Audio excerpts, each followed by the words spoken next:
Betty. Hi, Celia. So we went to see Snow White yesterday. Yes, indeed, we did. Yeah, and, well, okay, I'll just start. I'll just dive in on the plot. Okay, so we open in the kingdom of the Happy Fun Camps, which is completely populated by the new man. There's no commerce, just everyone sharing. It's from each according to his abilities, to each according to his needs. Yes. Someone grows apples, someone grows wheat, and we all pitch in, including the royal family, and we make apple pies, and we have a big apple pie party in the town square. And Snow White, who is so named because she was born in the winter. Oh, nice, yes, Disney, yes. nice. It had nothing to do with the lips of roses, red as the rose, and white. No. So she's instructed. Kind of a deer, whatever. Anyway, go on. So she's instructed by her parents that all this will be hers someday, and she needs to uphold it by being fearless and brave. Among other, fearless and brave. No? Yeah.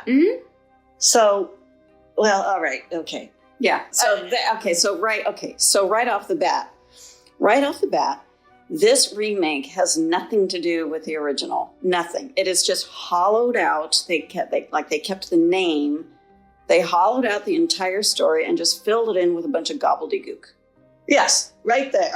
So they should have changed the name. Yeah, they should have changed the name. Yeah. So anyway, so to proceed. Now, this is something that happens in fairy tales all the time. The mother dies, and the father, being the fearless, brave, wise, true person he is, marries an absolute bitch with double D cups. Yes. Showing what a great leader he was, and what his judgment was like. And we don't know what becomes of him for a long time. I had a sinking feeling throughout the entire movie that he was going to show up and we were going to have to try. Me too. Yes, horrible feeling that was going to happen. Yeah. But amazingly, and she would rescue him or something. Yeah, so she would rescue him. That's what I was going to. Or he would rescue her. Or, no, I was afraid that she was going to rescue him. Oh yeah, okay, yeah. That would be the thing. She would find him in some faraway land and rescue him. Right, but anyway, typically for this narrative, he's killed off stage. Yes.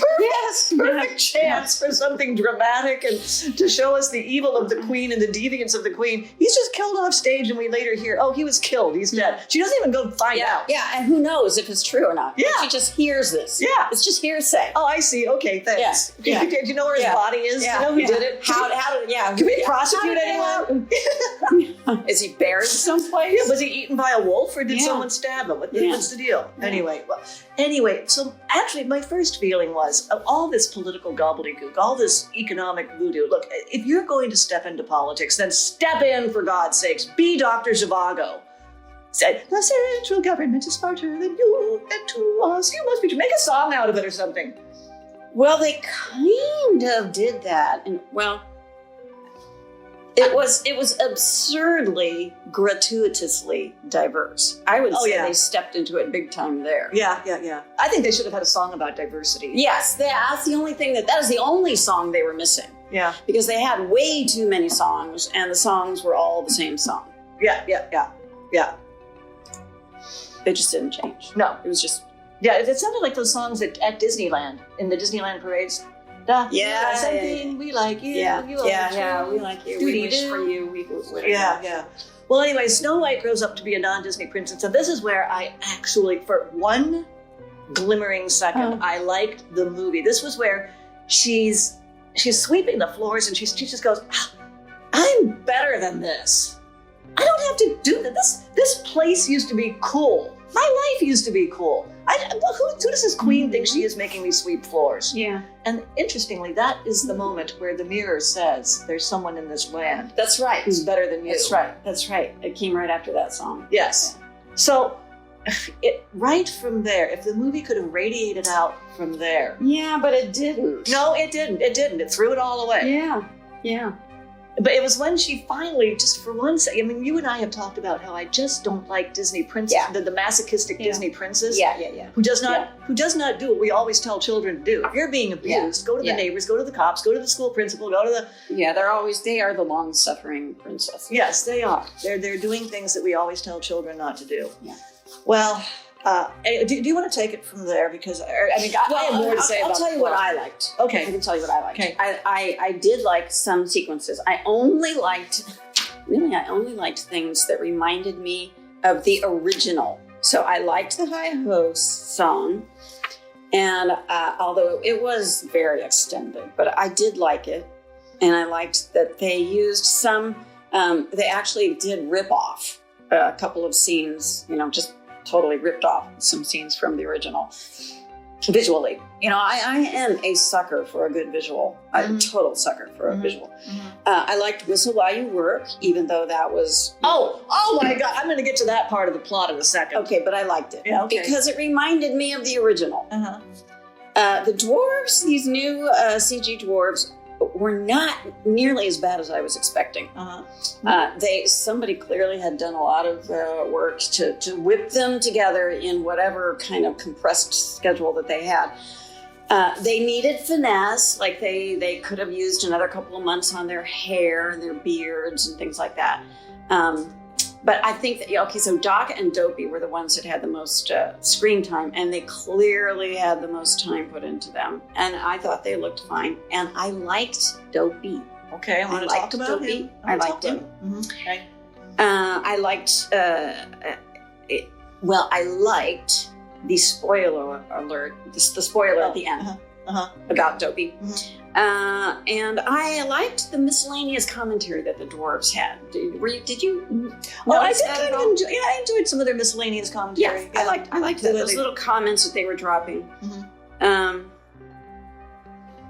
They did not. And I did note. I noticed that they used every trick they possibly could with these new CG dwarves.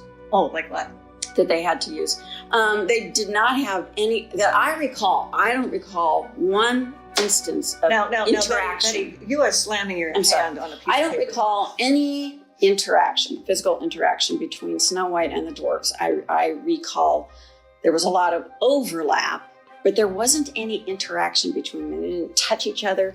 Like there was that one really cute scene in the original where Snow White, they're headed off to work in the morning. One morning. Yeah. And Snow White at the very end, she takes Dopey by the ears and she kind of turns his head down and she kisses him on the top of his head. Everyone gets a kiss, I think. I think they all do. Yeah, they all do. Yeah, Dopey gets one at the end with because top of his head. Grumpy smiles, I think. Yeah, probably.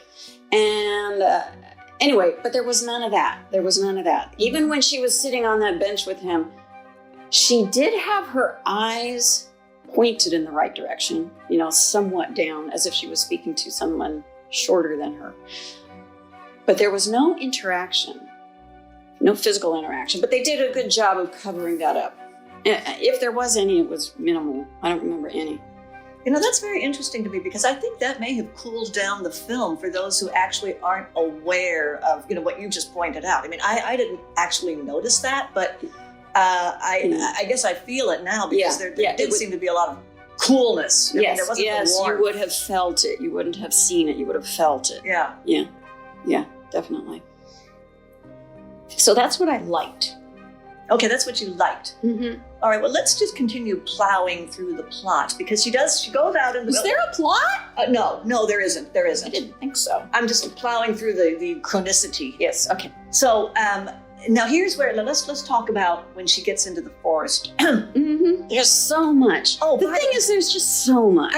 Every step along the way. This yakety yak with the huntsman who's supposed to kill her. Oh. In the original, Queen just tells him to do it. He just takes her out. And it's when she's kind of lying on the ground, that's shielding her face. That's when he just can't do it. No words were said. No words. Yeah. Just like with Dumbo. I mean, this is the titular character who speaks 0 lines of dialogue, and you love the heck out of him. And that song, Baby Mine, where mom's trunk comes out to the bars of prison and rocks him. Yes. That brings people will cry. In fact, I had a little, I used to babysit this kid who was like, it was before he could even talk. When he was watching that scene, he would just he would just snuggle at me really hard. Like, oh my God, protect me, because he could see that baby was in distress. Yeah. Anyway, no. In this movie, there's a bunch of yakety yak, and the hunter actually objects right to the Queen's face. Yes. But Your Majesty, I mean, he's not even the Lord High anything. He's this huntsman. He's nothing. But Your Majesty and Snow White, and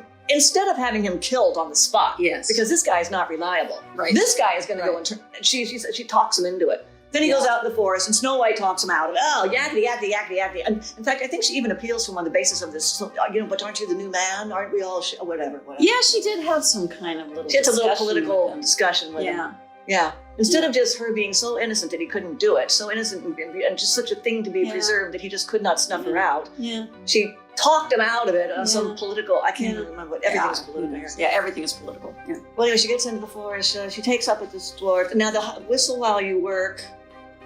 Oh, I know why you like the high hose scene. You talked to me about that scene once. The original, I think you told me, took about 6 months to shoot because they had to basically, they drew those dwarves and then they took the outline and filled it in with something or other and black. And they did it on the multi-plane camera and they had to, It was probably, I don't know if that scene in particular was No, they didn't have multi-plane until Pinocchio. Oh. Well, they had to shoot, but they had to layer.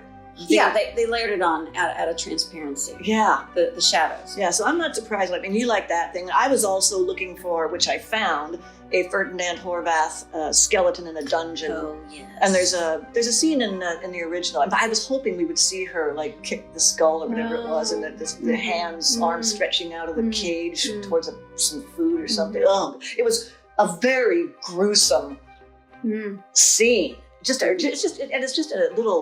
just like as the queen is running out of the dungeon, she kicks the thing. And I remember I saw that movie with a bunch of people in a theater once, and everyone kind of went, ooh. Well, that's pure evil. Yes. But this queen was just politically evil. That's right. Yeah. She was it was her politics. Yeah. Okay, all right. So this is where we start mashing other movies together and we get into composite characters. So Snow White is simultaneously Randall P. McMurphy and Nurse Ratched. She goes to these dwarves and she whips them into shape. She Nurse Ratcheds all over them about their attitude. You have to be nice gentlemen. And they were all the inmates of the Seattle loony bin. And Dopey is Billy Bibbit. Dopey is Billy, he's the young one with the freckles and the thatch of hair, and then the speech impediment. The little innocent one. Yeah. So, and by the way, we still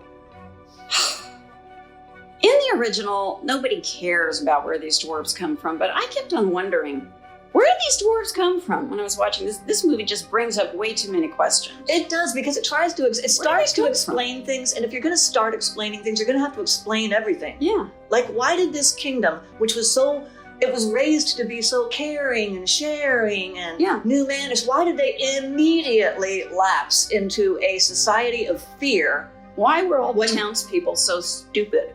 Yes. Yeah, why were they so badly educated that they did not maintain their happy fun camp? The minute the good king dies... And weren't they surrounded by other kingdoms that could have easily... allied with them or something? Or taken them over. Oh, yeah. If they're that right. weak. Yeah. Once you start getting complicated about these things, you open up too many doors. Yeah, and already, and I do have to make note that already we are 112 steps into complicating this story. Yes. This made me appreciate, or made me think more about the original, how you have just these stark scenes of, okay, jealousy, beauty, innocence. Prince comes and looks at her. Prince, whatever, romantic longing, flight in the forest, horror, terror. It's all these very stark, just take it for what it is. Yes. Scenes. Yes. And you don't have to explain it. You don't have to explain it. And it flows. Even though these are kind of isolated, I mean, they still have, that narrative connection through It's all about human nature. I mean, we can all relate to everything in that original. Yeah. This one is just turning us into pretzels. This is all linked by this political narrative, which just like I said, it opens too many doors to questions about why didn't you do this? How did they do that? I mean, these people back in this happy fun camp by this kingdom are like the people in that town in what was the movie with Gary Cooper and Grace Kelly? High Noon. I mean, they weren't even worthy of a great Yes.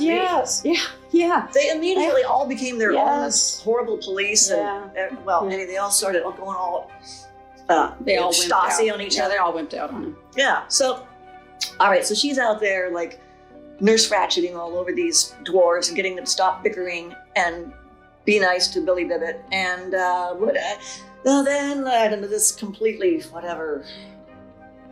Just this uninspiring non-prince comes along and yeah, he's not a prince. He's just a smartass. Yeah, he's just a smartass. That's all he is. Yeah, just another one of Disney's lovable thieves that I'm getting kind of tired of, to tell you the truth. What is it? I don't even think Jonathan cares about me. I don't even think he cares about me. Oh, yes, he does. So anyway, in the end, they all go back to the Happy Fun Camp Kingdom. They burn the Queen's Tesla. The police defund themselves, and they all live happily ever after. Yes. And I do have one final question. Yes. What, who, how was that gang that showed up? Yeah, Were they leftovers from the original magical creatures that had to get written out? That's what it looked like to me, because for one thing, they were so diverse. Yeah. Yeah, that's what maybe that was the consolation prize. One of them had his power left over. There was one left over with an actual power with the crossbow. Right. Yes. He was like the master of the crossbow. Yeah. So that's why I think... Yeah, like I said, consolation prize for those actors. Consolation prize. They got to be Robin Hood's merry men. Yeah. Yes. But they just appeared all of a sudden. Yeah. All of a sudden we started seeing them. I can't even remember. And then we didn't see them, and then we saw them again. Yeah. Okay. So, yeah. Now, another thing I like, I have to admit, Rachel Zegler, I think is a beautiful, beautiful girl with a beautiful voice. She has an incredible voice. She is about to be in Evita in London. Yeah. She's so that gig. Yeah. Her career is not going to be. I think this is just a speed bump for her, and maybe even it will burnish her resume a little bit with. Yeah, I think she might go off and do some broadband. She might do an album. She might come back as a very popular singer, but I think she's going to be. She's young enough that she completely can reconstruct herself. Yeah, she can totally do that. Yeah. And she doesn't seem dumb. I think she's probably going to keep her mouth shut from now on. Yeah. I mean, if she opens up her mouth again, like she did this last time, then forget it. She's She's just too much of a live wire. Yeah. But no, she's just too talented and beautiful to waste. And I think she'll have a good career. I think so. Yeah. I think someone with that level of talent. Yes, that level of talent. Yeah. You should see and it. Beauty. Yes, yeah. I think we were ripped off when Lindsay Lohan went off the deep end. Oh, yeah. I mean, Lindsay Lohan, she was Anne Margaret. Yeah, she was great. Yeah.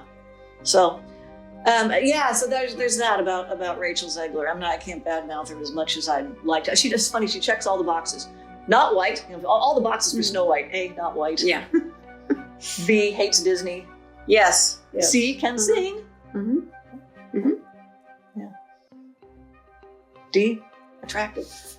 So I guess that's our. What else did you have to say about the looks of that movie, or the artistry? I mean, it was the artistry, production design, and stuff like that. I mean, they had to what? Yeah, go ahead. It was. I thought it was quite passable. It wasn't innovative, and they clearly had to stick as much as possible to the original. Which they kind of sort of did. Mm-hmm. I mean, the interior of the dwarf's house was they definitely took a good stab at that. Mm-hmm. But, it's live action. You can't. Right. Yeah, it's live action. It shouldn't have been made into a live action film. No. Yeah. Yeah, and I'll just say one last thing about the stark human, just the plain human drama and the emotional appeal, the emotional, whatever it is, just the, what do you call them? The traps of the first film. Just you're gonna react in this scene. It is said, I don't know if this is apocryphal, but it is said that at that screening in 1937, that people got really choked up at that scene where Snow White is apparently dead. Oh. Yeah, we were talking grown-ups who went to that premiere. And they were kind of We're kind of broken up about that, Mm. about her lying there dead, and the dwarves lying and we were sitting around her grave, Yeah. or her bier, her coffin. Yeah, crying. Yeah. Well, yeah, okay. Well, I know I cried when I was a kid. Uh-huh. And when she was running through the forest, Mhm. that first running through the forest. Oh, man, oh, yeah. man, that scared the Oh, shit. that is scary, and that's why Rachel Zegler said that it scared her. You know, Disney. Oh, yeah. He did not shy away from scary, No, he did not. psychologically He did not. horrific. Yeah, No, boy. because he knew human nature and he knew how to tell a story. Yeah. The guy definitely knew human nature.